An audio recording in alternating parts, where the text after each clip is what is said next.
Imagine looking down at your hands, an envelope resting in your grasp. You turn it over to study the back. The information on it seemed to be handwritten, and although the handwriting itself wasn't very legible, you could tell the recipient's address wasn't yours. There seemed to be no return address either, and you know it'd be wrong to open it, but curiosity gets the best of you. Hello everyone, it's me, Sifi. How are you guys doing? That's wonderful to hear. I'm doing quite well myself. Why haven't you posted almost 3 months, you ask? School. Yeah. Anyway, enough sillies. I'm sure you're more interested in the video itself. So, without further ado, wrong address.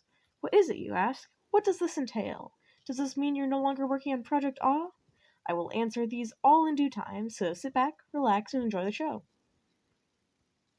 Just a note, I don't really know what's going in the background of this at the time of writing the script, so it might be a mix of things, and I'm assuming from what video I have, it's not going to be very linear. So whether you're watching or listening, I don't think it'll make the biggest difference other than looking at art. So anyway, the premise is you come upon a handwritten letter in your mailbox. Despite all signs pointing to no, you decide to open it. Inside are riddles and letters that, at first, don't make much sense to you, but as you research farther into its contents, the more you uncover.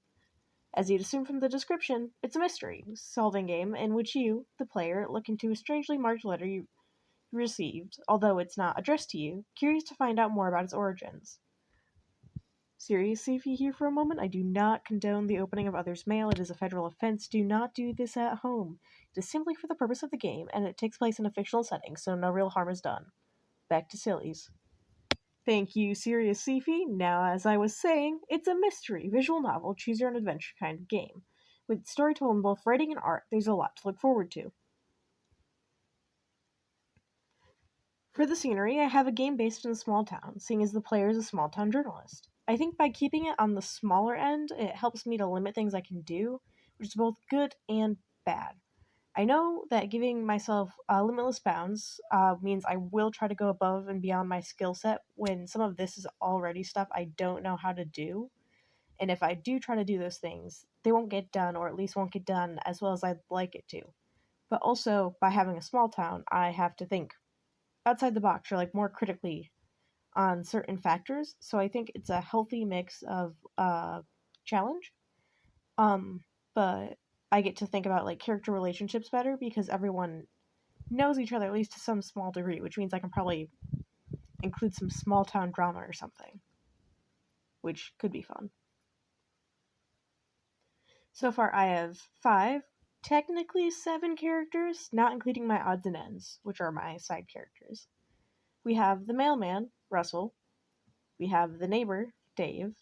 And then we have the friend, who is currently unnamed but has both a guy and girl design similar to the player, which is why there's 5 characters, although there's technically 7 by design amount. So for dialogue description, like the VN writing, I'm still working. The way I'm working on it is still being worked on. I still haven't found some way to do it that I've liked 100% yet. At first, I was writing all of the branching paths on a Google document, but it was getting way too jumbled. So I tried it on paper, because usually I like planning on paper. That's how it's best for me. But again, that was getting way too jumbled. So I've been doing it in Google Slides, and that's been working best right now because I can just go, go to slide whatever, go to slide number this, slide number that, and it's still a little bit jumbled, but it's working way better so far. So far the music that I've made, I've been using in Soundtrap. I'm hoping to be able to continue to use it and put those songs into the game, but I don't know if I'm allowed to, so I'm going to have to look into that more. I've been drawing out most of my designs, with the few of them I have, with pen and paper. Again, I find it easier to plan and get things down on paper because when I do things digitally, it makes it feel like I have to perfect it. So planning it in a notebook feels better. And what art I have done for it digitally, I've made using InventPainter. The animation I did for the video the other day was made using Rough Animator, and that was really cool. You should totally check it out. But anyway, I'm not sure how I'm going to make the sprites.